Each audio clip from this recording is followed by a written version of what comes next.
புதிய பெனியல் கிறிஸ்து சபை வழங்கும் பலத்தின் மேல் பலம் நேரம். தேவ செய்தி பேராயர் யோபு அவர்கள். கர்த்தருடைய வார்த்தையை கேட்டு ஆசீர்வாதங்களை பெற்றுக்கொள்ளுங்கள். ஆண்டவரும் உலக இரட்சகருமாகிய இயேசு கிறிஸ்துவின் இனிய நாமத்தில் வாழ்த்துக்கள். பலத்தின் மேல் பலம் என்கிற நிகழ்ச்சி மூலியமாய் உங்களை சந்திப்பதிலே மகிழ்ச்சி அடைகிறேன். என் அன்பு தேவ பிள்ளைகளே, இந்த மே மாதத்தில் கர்த்தருடைய வாக்குத்தத்த வசனத்துக்காக நீங்கள் ஆவலாக காத்து கொண்டிருப்பீங்க. நிச்சயமாகவே கர்த்தர் உங்களுக்கென்று இந்த மே மாதத்திற்கு நல்ல ஒரு வாக்குத்தத்த வசனத்தை அவர் வைத்திருக்கிறார். அந்த வாக்குத்தத்த வசனத்தை தான் இந்த நாளில் உங்களுக்கு பிரசங்கிக்க போகிறோம். நம்முடைய ஆண்டவராய் கர்த்தர் தம்முடைய பிள்ளைகளுக்கு அவர் வைத்திருக்கிற வாக்குத்தத்த வசனம் மிகவும் ஆசீர்வாதமானது. அந்த ஆசீர்வாதத்தை நாம் இந்த மே மாதத்தில் நாம் அனைவரும் பெற்றுக்கொள்ள போகிறோம். என் அன்பு தேவ பிள்ளைகளே, இந்த மே மாதத்துக்காக தேவ சமூகத்தில் நான் ஜெபித்து கொண்டிருந்தேன். அப்படி நான் ஜெபித்து காத்து கொண்டிருக்கும் போது கர்த்தர் கொடுத்த இந்த மே மாத வாக்குத்தத்தம் என்ன தெரியுங்களா? ஏசாயா தீர்க்கதரிசன புஸ்தகம் 58 அதிகாரம் 14வது வசனம். அப்பொழுது கர்த்தரில் மனமகிழ்ச்சியாய் இருப்பாய், பூமியின் உயர்ந்த இடங்களில் உன்னை ஏறியிருக்கும்படி பண்ணி, உன் தகப்பனாகிய யாக்கோபுடைய சுதந்திரத்தால் உன்னை போஷிப்பேன், கர்த்தருடைய வாய் இதை சொல்லிற்று. அருமையான பிள்ளைகளே, ஆண்டவர் இந்த மே மாதத்தில் அவர் உனக்கு கொடுக்கிற ஆசீர்வாதம் என்ன தெரியுங்களா? உன் தகப்பனாகிய யாக்கோபுடைய சுதந்திரத்தால் உன்னை போஷிப்பேன். அருமையான பிள்ளைகளே, ஆண்டவர் இந்த மே மாதத்தில் உங்களை போஷிப்பேன் என்று சொல்லி அவர் வாக்கு பண்ணுகிறார். அது என்ன போஷிப்பு என்று சொல்லி பார்த்தீங்கன்னா, யாக்கோபுடைய சுதந்திரத்தால் உன்னை போஷிப்பேன் என்று சொல்லி கர்த்தர் வாக்கு பண்ணுகிறார். அது எப்படி சொல்லுகிறார்? கர்த்தருடைய வாய் இதை சொல்லிட்டாம். இந்த மே மாதத்தில் கர்த்தர் கொடுக்கிற வாக்குத்தத்தம் கர்த்தருடைய வாயே இதை சொல்லிற்று என்று பரிசுத்த வேதாகமத்தில் நாம் பார்க்கிறோம். ஒருவேளை நீங்கள் இந்த மே மாதத்துக்காக ஜெபித்திருக்கலாம், அல்லது அநேக ஆசீர்வாதங்களுக்காக நீங்கள் எதிர்பார்த்து கொண்டிருக்கலாம், அல்லது வருகிற ஜூன் மாதம் ஸ்கூல் எல்லாம் ஓப்பன் ஆக போகுது, அநேகருக்கு அநேக தேவைகள் இருக்கும், அநேகர் எதிர்பார்த்து கொண்டிருப்பீங்க வரப்போகிற மாதத்துக்கு என்ன தேவை என்று சொல்லி, வருகிற மாதம் எப்படி இருக்கும் என்று சொல்லி.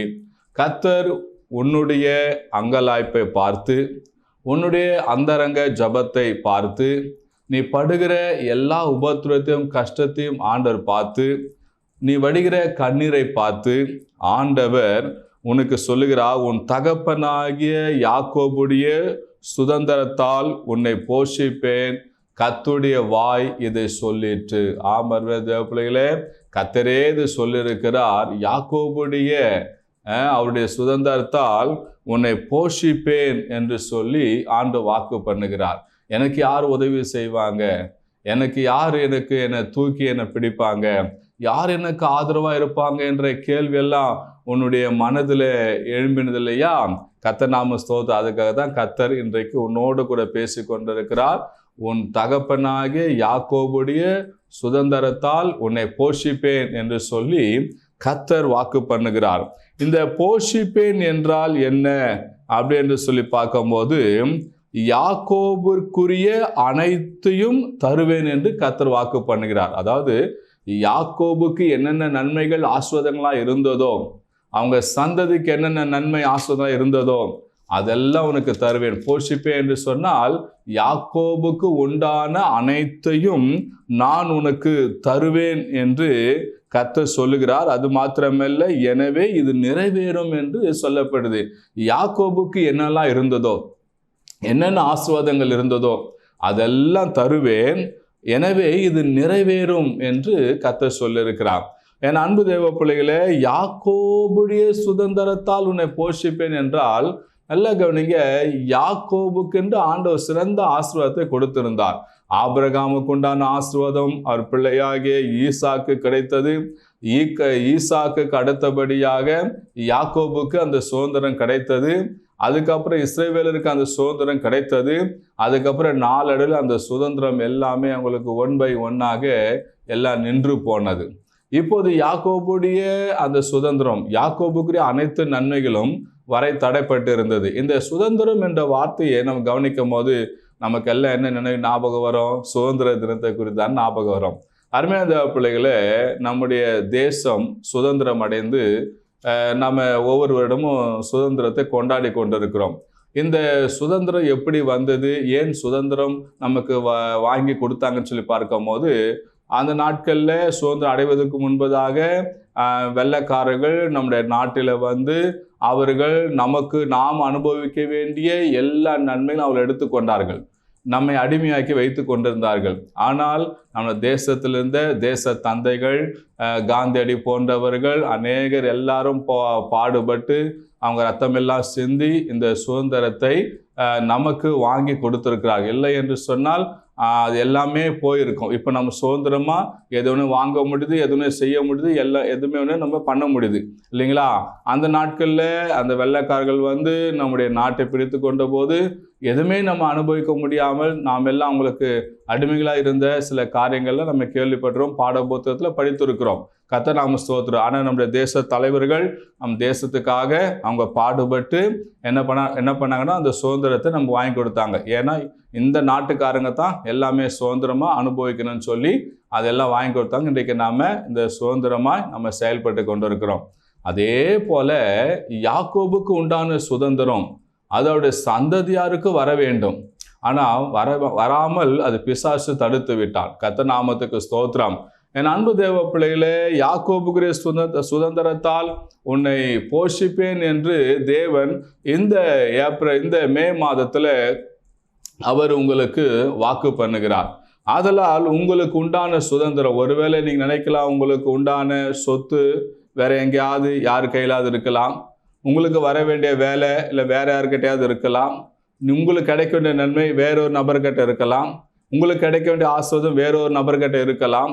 இப்படி நீங்கள் பெற வேண்டிய, நீங்கள் அடைய வேண்டிய, நீங்கள் பெற்றுக்கொள்ள வேண்டிய, நீங்கள் அனுபவிக்க வேண்டிய எதெல்லாம் மற்றவர்களிடத்தில் இருக்கிறதோ, எதெல்லாம் நீங்கள் அனுபவிக்க முடியாமல் நீங்கள் அடிமைப்பட்டிருக்கீங்களோ, கர்த்தர் அதிலிருந்து அங்கே இருக்கிற அந்த நன்மையெல்லாம் கொண்டு வந்து அது சுதந்திரமாக உங்களுக்கு கொடுத்து உங்களை போஷிக்க போகிறார். கர்த்தர் நாமத்துக்கு ஸ்தோத்திரம். அது எப்படின்னா யாக்கோபுடைய சுதந்திரத்தால். ஏன்னா பரலோக தேவனே யாக்கோபை இஸ்ரவேலாக மாற்றி ஆண்டவர் ஆசீர்வதித்தார். அந்த சுதந்திரத்தை நான் உங்களுக்கு கொடுத்து உங்களை போஷிப்பேன் என்று சொல்கிறார். போஷிப்பேன்னு சொன்னால் காப்பாற்றப்படுதல்.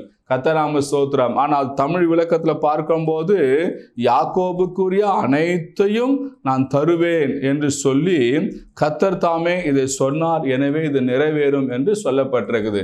என் அன்பு தேவ பிள்ளைகளே, இந்த மே மாதத்தில் யாக்கோபுடைய சுதந்திரத்தால் ஆண்டவர் உங்களை போஷிக்க போகிறார். கர்த்தர் நாம ஸ்தோத்திரம். எருங்கையாய் கடந்து போன யாக்கோபு 2 பரிவாரங்களோடு அவர் புறப்பட்டு வந்தார். கர்த்தர் நாம ஸ்தோத்திரம். யாக்கோபுடைய சந்ததி எங்கும் பரவி இருக்கிறது. அந்த யாக்கோபுடைய சந்ததி மூலியமாக ஆண்டவராய் இயேசு கிறிஸ்து வந்தார். ஆண்டவராய் இயேசு கிறிஸ்தை யாரெல்லாம் சொந்த இரட்சகராக ஏற்றுக்கொள்றாங்களோ அவங்களுக்கு நிச்சயமா யாக்கோபுடைய சுதந்திரத்தின் ஆசீர்வாதத்தினாலே ஆண்டவங்களை போஷிப்பார். கர்த்தர் நாம ஸ்தோத்திரம். என் அன்பு தேவ பிள்ளைகளே, இப்போது பாருங்க, இஸ்ரவேல் ஜனங்க வனாந்தரத்துல அவங்க இருந்தாங்க. அதில் பார்க்கும்போது உபாகமத்தின் புஸ்தகம் 8ஆம் அதிகாரம் அதில் 3வது வசனத்தை வாசிப்போமானால், அவர் உன்னை சிறுமைப்படுத்தி உன்னை பசியினால் வருத்தி மனுஷன் அப்பத்தினால் மாத்திரமல்ல கர்த்தருடைய வாயிலிருந்து புறப்படுகிற ஒவ்வொரு வார்த்தையினாலும் பிழைப்பான் என்பதை உனக்கு உணர்த்தும்படிக்கு நீ உன் பிதாக்களும் அறியாதிருந்த மன்னாவினால் உன்னை போஷித்தார். பாருங்க, ஆண்டவர் இஸ்ரவேல் ஜனங்களை அந்த வனாந்தரத்தில் வழிநடத்தும் போது கூட அங்கே அவங்க அறுவடை செய்வதற்கோ அறுவடை செய்து அவங்க சாப்பிடுவதற்கோ வழி இல்லை. ஆனாலும் கர்த்தர் அவங்களை போஷித்தார். அந்த வனாந்தரத்தில் கூட கர்த்தர் போஷித்தார். நம்முடைய ஆண்டவர் போஷிக்கிற தேவனுங்க. எப்படி யாக்கோபுடைய சுதந்திரத்தால் உன்னை போஷிப்பேன் என்று வாக்கு பண்ணுகிறாரோ, உன் வாழ்க்கை ஒருவேளை வனாந்தரம் போல் இருக்கலாம், ஆனால் ஆண்டவர் யாக்கோபுடைய சுதந்திரத்தால் உன்னை போஷிப்பார். இஸ்ரவேல் ஜனங்களை மன்னாவினால் போஷித்த ஆண்டவர் உன்னையும் போஷித்து, உன் பிள்ளைகளும் போஷித்து, உன் குடும்பத்தையும் போஷித்து ஆண்டவர் நிச்சயமாக உங்களுக்கு எல்லா நன்மைகளும் தருவது உறுதி. அதை குறித்து தான் சங்கீதக்காரன் புஸ்தகத்தை வாசிக்கும் போது அங்கே சொல்லப்பட்டிருக்குது. சங்கீதம் புஸ்தகம் 37ஆம் சங்கீதம். இந்த 37ஆம் சங்கீதத்தில் 25வது வசனத்தில் சொல்லப்பட்டிருக்குது, நான் இளைஞனாக இருந்தேன், முதிர் வயதுள்ளமானேன், ஆனாலும் நீதிமான் கைவிடப்பட்டதையும் அவன் சந்ததி அப்பத்துக்கு இறந்து திரிகிறதையும் நான் காணவில்லை. பார்த்தீங்களா? அப்போ யாக்கோபுடைய சந்ததி அது நீதிமான் சந்ததி. அந்த சந்ததி ஒருபோதும் அப்பத்துக்கு அலைந்து திரிய தேவன் விட மாட்டாராம். ஆண்டவர் உங்களை கைவிட மாட்டார். ஆண்டவர் உங்களை போஷிக்கிற தேவன். நீங்க நீதிமானுடைய சந்ததி, உங்க பிள்ளைங்க நீதிமானுடைய சந்ததி. ஆண்டவராய் இயேசு கிறிஸ்துவை சொந்த ரட்சகராய் ஏற்றுக்கொண்ட ஒவ்வொருவரும் நீதிமானுடைய சந்ததி. ஆண்டவர் உங்களை போஷிப்பார். அதில் என் அன்பு தேவ பிள்ளைகளே, போஷிப்பதை குறித்து நான் சொல்லியிருக்கிறேன். யாக்கோபுடைய சுதந்திரம் சொன்னா யாக்கோபுக்குரிய அனைத்தையும் உனக்கு தருவேன் என்று பொருள். அதனால யாக்கோபுக்குரிய அனைத்து ஆசீர்வாதங்களும் தேவன் உங்களுக்கு தருகிற அவர் தேவனாக இருக்கிறார். கர்த்தர் நாமத்துக்கு மகிமை உண்டாவதாக. மீண்டுமாய் பாருங்க, அந்த ஏசாயா 58ஆம் அதிகாரத்தை நம்ம வாசிக்கும் போது அதில் சொல்லப்பட்டிருக்குது, எப்படிலாம் இருந்தா இந்த ஆசீர்வாதம் கிடைக்கும். அதாவது இந்த வாக்குத்தத்தம் நிறைவேற என்ன செய்யக்கூடாது, என்ன செய்ய வேண்டும். நல்லா தெரிந்து கொள்ளுங்க. இந்த வாக்குத்தத்தம் நிறைவேற என்ன செய்யக்கூடாது அல்லது என்ன செய்ய வேண்டும். கர்த்தர் நாம ஸ்தோத்திரம். இந்த வாக்குத்தத்தம் நிறைவேற கர்த்தர் நாமத்துக்கு ஸ்தோத்திரம். நம்ம செய்யக்கூடாததை காரியங்களை தெரிந்து கொள்ளணும், செய்யக்கூடியதை நாம தெரிந்து கொள்ள வேண்டும். கர்த்தர் நாம ஸ்தோத்திரம். நம்ம செய்யக்கூடாதுன்ற வார்த்தை செய்யக்கூடாது, செய்ய வேண்டும் என்ற காரியத்தை நம்ம செய்ய வேண்டும். அதை குறித்து ஏசாயா 58ஆம் அதிகாரம் 13ஆம் வசனத்தில் சொல்லப்பட்டது, இந்த வாக்குத்தத்தம் நிறைவேற வேண்டுமானால் என் பரிசுத்த நாளாகிய ஓய்வு நாளே உனக்கு இஷ்டமானதை செய்யாதபடி உன் காலை விலக்கி உன் வழிகளின்படி நடவாமலும் உனக்கு இஷ்டமானதை செய்யாமலும் உன் சொந்த பேச்சை பேசாமலும் இருந்து ஓய்வு நாளை மனமகிழ்ச்சி நாள் என்றும் கர்த்தருடைய பரிசுத்த நாளை மகிமுள்ள நாள் என்று சொல்லி அதை மகிமையாக எண்ணுவாயானால். கர்த்தர் நாம ஸ்தோத்திரம். பாருங்க, இந்த வாக்குத்தத்தம், எந்த வாக்குத்தத்தம்? யாக்கோபுடைய சுதந்திரத்தால் உன்னை போஷிப்பேன் சொன்ன இந்த வாக்குத்தத்தம் உன் வாழ்க்கையில நிறைவேற வேண்டும் என்றால் என்ன செய்யக்கூடாது, என்ன செய்ய வேண்டும் அப்படின்னு சொல்லி பார்த்தீங்கன்னா, பரிசுத்த ஓய்வு நாளாகிய நாளில் உனக்கு இஷ்டமானதை செய்யாதபடி. அதாவது ஓய்வு நாளில் கர்த்தரை ஆராதிக்கிற நாளில் போய் ஆலயத்தில் கர்த்தரை ஆராதிக்காம நீ எங்கும் போய் உன் இஷ்டம் போல எதுவும் செய்யக்கூடாது. அடுத்தது உன் காலை விலக்கி உன் வழிகளில் நடக்கவும் கூடாது. அதுக்கப்புறம் உனக்கு இஷ்டமாக செய்யாமலும் உன் சொந்த பேச்சை பேசாமலும் இருக்க வேண்டும். கர்த்தர் நாம ஸ்தோத்திரம். ஓய்வு நாளில் தான் கல்யாணத்துக்கு போகிறது, ஆராதிக்கிற நாளில் தான் வேற என்ன ஊர் சுத்த போகிறது, மற்ற எந்த காரியம் செய்யறது. இன்னைக்கு நிறைய பேர் அப்படிதான் நினைச்சு கொண்டு இருக்கிறாங்க. கர்த்தருடைய பிள்ளை என்று சொல்லுகிறவர்கள் கூட இப்படிதான் இருக்கிறாங்க. ஓய்வு நாள் நல்லா தூங்கி ரெஸ்ட் எடுக்கணும்னு சொல்லி கர்த்தரை ஆராதிக்காம இருக்கிறாங்க. இங்க சொல்லப்பட்டிருக்குது, இந்த யாக்கோபுடைய சுதந்திரத்தால் உன்னை போஷிக்க வேண்டுமானால் நீ பரிசுத்த ஓய்வு நாளாகிய நாளில் உனக்கு இஷ்டமாக யாரும் ஒன்று செய்யக்கூடாது. உன் காலை எல்லா தீமைக்கு விலக்கி நீ காத்து கொள்ளணும். அது மாத்திரமல்ல, நேசனமா உன் வழியில உன் இஷ்டம் போல நடக்காம இங்க சொல்லப்படுது என்ன செய்யணும்னு சொல்லப்பட்டிருக்குது. அங்க அருமையான அந்த வார்த்தை கவனிங்க. ஓய்வு நாளை மனமகிழ்ச்சி நாள் என்று நீ எண்ணணும். அடுத்தது கர்த்தருடைய பரிசுத்த நாளை மகிமையுள்ள நாள் என்று நீ எண்ணணும். அது மாத்திரமல்ல, அது மகிமையாக எண்ண வேண்டுமா. கர்த்தர் நாமத்துக்கு ஸ்தோத்திரம். அது ரெண்டே வரியில சொல்லிட்டு இருக்காரு இந்த வசந்த ஏசாயா தீர்க்கதரிசி. எப்படின்னு சொல்லி பார்த்தா, என் பரிசுத்த நாளாகிய ஓய்வு நாளே உனக்கு இஷ்டமானது செய்யாதபடி உன் காலை விலக்கி உன் வழிகளின்படி நடவாமல் உனக்கு இஷ்டமானது செய்யாமலும் உன் சொந்த பேச்சை பேசாமலும் இருந்து. கர்த்தர் நாம ஒன்று. அடுத்தது, உன்னுடைய இந்த வாக்குத்தத்தை நிறைவேறணும்னா என்னெல்லாம் செய்யணும் அப்படின்னு சொல்லி பார்த்தீங்கன்னா, ஓய்வு நாளை மனமகிழ்ச்சி நாள் என்றும் கர்த்தருடைய பரிசுத்த நாளை மகிமையுள்ள நாள் என்று சொல்லி அதை மனமகிழ்ச்சியாக எண்ணுவையானால் அப்போது யாக்கோபுடைய சுதந்திரத்தால் நீ போஷிப்ப. அது மாத்திரமல்லங்க, யாக்கோபுடைய சுதந்திரத்தால் போஷிப்பன் மாத்திரமல்ல, இன்னும் அட்வான்ஸ் 2 வாக்குத்தத்தை ஆண்டவர் கொடுத்திருக்கிறார். அது மேல வாசித்து பார்த்தா ஏசாயா 58:14 வாசித்து பார்த்தீங்கன்னா அங்க சொல்லப்படுது, கர்த்தரில் மனமகிழ்ச்சியா இருப்பா, பூமியின் உயர்ந்த இடங்களில் உன்னை ஏறி இருக்கும்படி பண்ணுவேன் என்று சொல்லியிருக்கிறான். கர்த்தர் நாம ஸ்தோத்திரம். அப்ப ஆண்டவருடைய ஓய்வு நாள்ல அங்கும் இங்கும் ஓடி அலைந்து திரிந்து சொந்த காரியங்களை செய்து ஈடுபட்டு செயல்படாம அதுக்கு உங்களுடைய கால விலக்கி பரிசுத்த நாளே மகிமை நாள் என்றும் மனமகிழ்ச்சி நாள் என்றும் அதை மகிமையாக எண்ணி அந்த நாள்ல போய் கர்த்தருக்கு நீ ஆராதனை செய்வாயானால், தேவ சமூகத்தில் போய் விழுந்து கிடப்பாயானால், அப்போது ஆண்டவர் சொல்றாரு, அப்போது நீ மனமகிழ்ச்சியா இருப்பார், உயர்ந்த இடங்களை உன்னை ஏறி இருக்கும்படி பண்ணி யாக்கோபுடைய உன் தகப்பனாகி யாக்கோபுடைய சுதந்திரத்தால் உன்னை போஷிப்பேன் என்று வாக்கு பண்ணுகிறார். அந்த வார்த்தை கேட்டுக்கொண்டு என் அன்பு தேவ பிள்ளைகளே, ஓய்வு நாள் கர்த்தருடைய நாள், பரிசுத்தமான நாள் கர்த்தருடைய நாள், அது மனமகிழ்ச்சி நாள். அந்த நாளில் உங்கள் சொந்த முதல்ல பார்க்க போயிடாதீங்க, அங்கும் இங்கும் ஓடுறாதீங்க. இப்போ மே மாதம் லீவ் விடுவாங்க, இப்போ பெரியம்மா வீட்டுக்கு போனோம், பெரியப்பா வீட்டுக்கு போனோம், அத்தை வீட்டுக்கு போனோம், சித்தி வீட்டுக்கு போகணும்னு சொல்லி ஓய்வு நாளில் க்ளோஸ் பண்ணுறாதீங்க.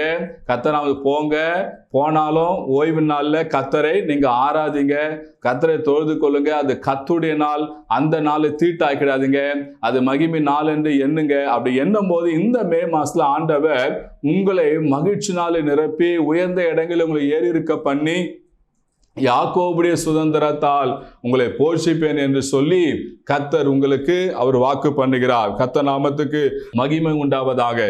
என் அன்பு தேவ பிள்ளைகளே, கர்த்தர் நாமத்துக்கு மகிமை உண்டாவதாக. என் அன்பு தேவ பிள்ளைகளே, இப்போது நான் உங்களுக்காக ஜெபிக்க போறேன். கண்களை மூடுவோம்.